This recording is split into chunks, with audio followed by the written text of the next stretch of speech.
اللہم صلی علی سیدنا محمد وعلی آل سیدنا محمد۔ جس نے وظیفے نہیں چھوڑے نا، اس کو شعر کا ثبوت ملے گا کہ مصطفیٰ صلی اللہ علیہ وسلم کی اس کو پناہ ملی ہے کہ نہیں ملی ہے۔ وہ کیسے ثبوت ملے گا؟ کہ اس ہر کام میں بہتری شروع ہو جائے گی، دین کے ہوں، دنیا کے ہوں، آخرت کے ہوں، کاروبار کے ہوں، ہر چیز میں برکت و رحمت جائے۔ اگر وظیفے ناغہ نہیں کیے اور نمازیں نہیں چھوڑی اس نے، کیونکہ یہ وظیفے تعلق ہیں اللہ سے اور حضرت محمد مصطفیٰ سے۔ خدا نے آپ کو ان وظیفوں پہ جما دیا اور جم گئے تو آپ کی مشکلیں آسان ہونی شروع ہو جائیں گی انشاءاللہ۔ جو بھی مشکل ہو، خدا رسول کے سامنے مشکلیں مشکل نہیں ہوتی، آسان ہوتی ہیں۔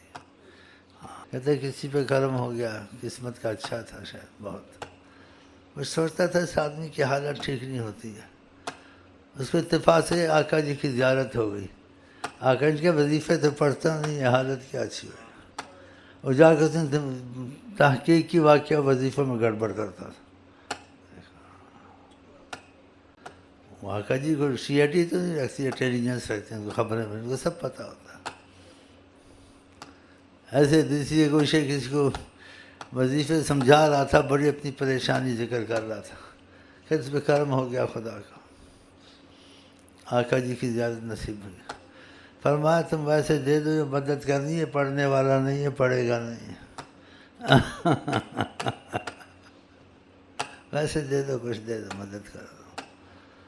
اس لیے جھوٹے سچے سارے آ جاتے ہیں، لیکن ان کے ساتھ تو سچا بننا چاہیے نا، ان کے ساتھ جھوٹ ہونا چاہیے، عہد کر کے توڑنا، عہد کر کے نہ پڑھنا، عہد نہ بھی ہو ذکر ویسے بھی کرنا چاہیے، ایمان کی مضبوطی ہوتی ہے، درود پڑھنا چاہیے، ایمان کی مضبوط ہوتی ہے، پھر انسان نے مرنا ہے، موت کے وقت کلمہ نصیب ہوتا ہے، اور اس میں کیا انسان کا وقت جاتا ہے، کاروبار میں چلتے پھرتے پڑھ سکتا ہے، اپنے آفس میں پڑھ سکتا ہے، گھر میں بیٹھا بچوں میں کھانے پینے کے چائے پی، اس میں وظیفے ختم ہو جاتے ہیں 15-20 منٹ کے، پھر سارا دن صلی اللہ علیہ وسلم پڑھتا رہے، چھوٹا درود، جاتے اٹھتے بیٹھتے صلی اللہ علیہ وسلم۔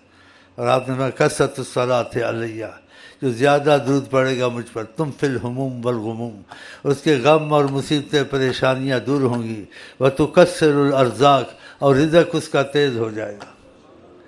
آقا کی اتنی آسانی ہے تھوڑی سی زبان ہلانے سے، بس خدا توفیق دے۔